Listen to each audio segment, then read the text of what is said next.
Ya, shalom semuanya, kembali kita dalam pembahasan Torah bagian ke-33, Parashat Bamidbar atau parashat pertama dari Sefer Bamidbar, kitab bilangan.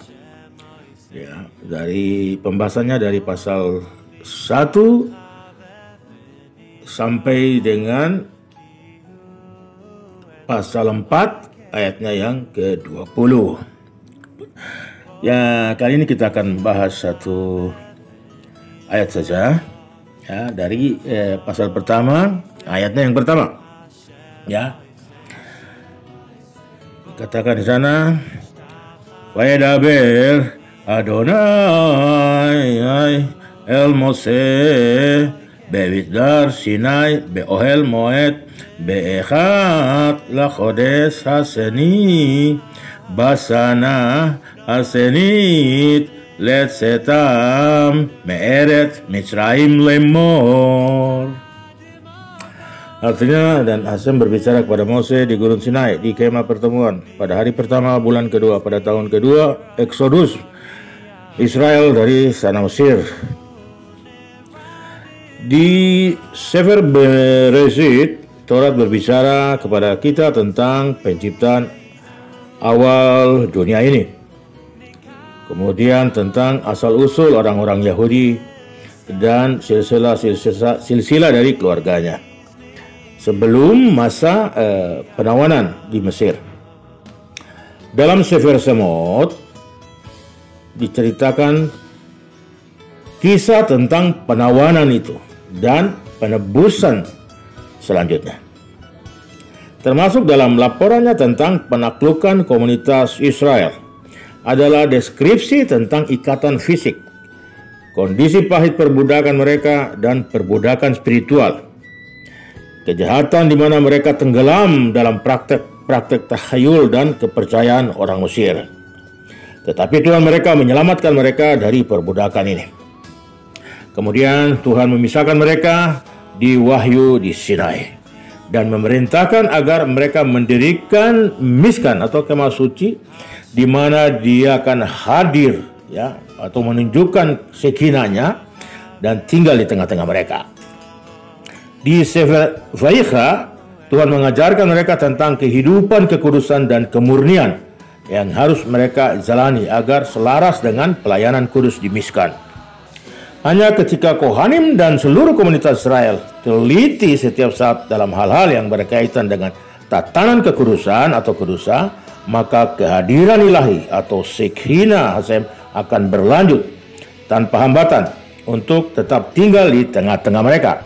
Nah, sekarang di Sefer Bamidbar, setelah Tuhan selesai menginstruksikan dan memperingatkan Bani Israel tentang masalah kekudusan ini, Taurat melanjutkan dengan catatan persinggahan mereka di padang pasir, mencatat tempat peristirahatan dan rute perjalanan mereka, cobaan yang mereka lalui di jalan, dan keajaiban yang dilakukan atas nama mereka, dan apa yang terjadi pada Korah dan kelompoknya ketika mereka memberontak melawan Mose Abar-Banel. Dalam buku ini juga Tuhan juga memerintahkan kita sebagian dari perintah. Mempelajari Sefer Bamidbar dihitung sebagai mempersembahkan korban rasa bersalah. Ya. Seperti dijelaskan sebelumnya, ada 5 jenis pengorbanan. Yang pertama olah, korban bakaran. Yang kedua mincha, persembahan makanan. Yang ketiga khatat, korban dosa. Kemudian 4 asam, korban rasa bersalah. Dan 5 salamim, korban perdamaian. Mempelajari Sefer Bereshit dianggap sebagai korban bakaran. Sefer Shemot dianggap sebagai persembahan makanan. Vayikra seperti korban penghapus dosa. Bamidbar seperti korban rasa bersalah, dan Devarim seperti persembahan perdamaian. Kli yakar sfaf. Secara umum, ketika seseorang mempelajari seluruh Taurat untuk mengetahui hukum mana yang harus dipatuhi dan bagaimana hukum itu harus dipatuhi, seolah-olah dia telah mematuhi semua perintah. Ini tetap demikian bahkan jika ada undang-undang yang tidak dapat atau hukum-hukum atau halakha atau perintah yang tidak dapat dia pertahankan ketika misalnya tidak pernah ada kesempatan untuk mempertahankannya karena niat baiknya. Jadi selama dalam studinya tentang masing-masing bagian individu dari Taurat, maka niatnya harus kudus, harus memiliki niat yang kudus, ya. Jangan mempelajari Torah untuk hanya menghabiskan waktu, ya, waktu senggang, atau untuk mengetahui dunia, atau untuk dapat memamerkan pengetahuannya kepada orang lain, atau belajar untuk menyombongkan diri, atau untuk menyindir orang, atau menghakimi orang. Tidak boleh, ya.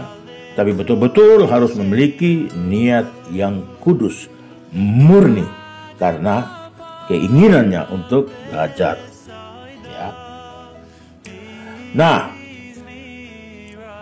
ini akan dihitung sebagai ketatan aktual dari hukum tertentu yang dipelajari. Shohar Wairah. Jadi perlu saya tambahkan bahwa penting sekali kita memiliki niat yang kudus untuk mempelajari Torah agar kita bisa mempraktekkannya, ya. Sehingga apabila ada mitzvot atau halakha atau hukum-hukum yang tidak sempat atau tidak ada kesempatan untuk kita lakukan atau pertahankan, maka niat baik kita ini membuat bahwa seolah-olah kita sudah melakukan mitzvot yang kita pelajari tersebut. Jadi penting sekali, ya, penting sekali memiliki niat yang kudus. Ya, ketika niat yang kudus, ya, maka tidak punya kesempatan untuk melakukan, maka itu diperhitungkan kita sudah melakukan. Saya kasih contoh satu. Ketika belajar tentang Brit Milah, maka ayah saya yang sudah usia lanjut juga ingin dia Brit Milah. Ya, keinginannya begitu besar, kuat untuk melakukan Brit Milah, tapi apa daya? Ya, saran dokter sudah berumur dan juga penyakit gula. Nah, ini rawan. Karena begitu luka dengan ada gula, maka susah sembuh.